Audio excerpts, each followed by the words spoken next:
नमस्कार.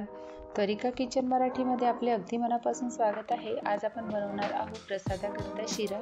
त्यासाठी मी इथे 1 वाटी रवा घेतला आहे आणि त्याच वाटीने मी पाऊण वाटी साखर घेतली आहे. 4 ते 5 टेबलस्पून मी साजूक तूप घेतले आणि थोडेसे ड्रायफ्रूट घेतलेले आहे. ड्रायफ्रूटमध्ये आपण घेणार आहोत थोडेसे काजू, थोडेसे बदाम आणि थोडेसे किसमिस. ड्रायफ्रूट तुम्ही आपल्या आवडीनुसार कमी जास्त करू शकता. शिरा बनवण्यासाठी मी पॅन गरम करायला ठेवलेला आहे. त्यात टाकत आहे मी 2 ते 3 चम्मच साजूक तूप. तूप तुम्ही यापेक्षा थोडे जास्त सुद्धा घेऊ शकता. तूप छान गरम झालेले आहे. त्यात टाकत आहे मी किसमिस आणि लो फ्लेमवर किसमिस छान फुलू द्यायचे आहे. तुम्ही बघू शकता किसमिस छान असे फुललेले आहे.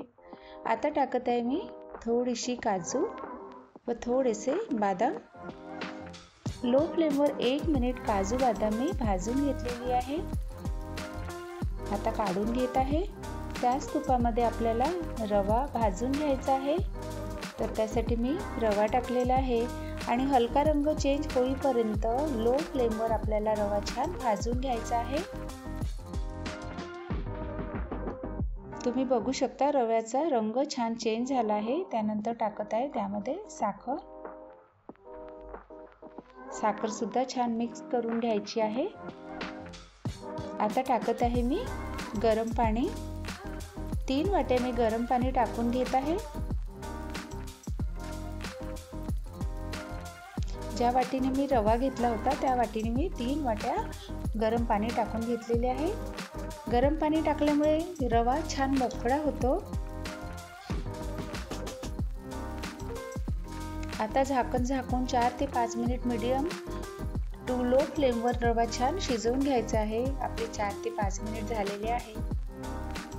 मस्त छान असा शिरा बनलेला आहे. छान फिरवून घेऊया. आता त्यामध्ये टाकत आहे मी ड्रायफ्रूट. मिक्स करून घेऊया.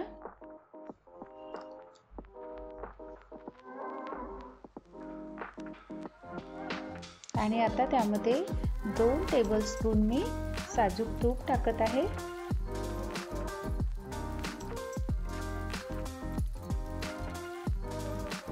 छान फिरवून घेत आहे.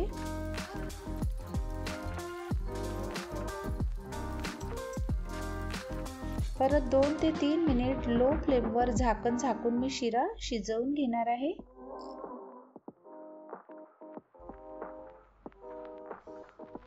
हे बघा 2 मिनिट आपले झालेले आणि मस्त असा शिरा आपला तयार झालेला आहे.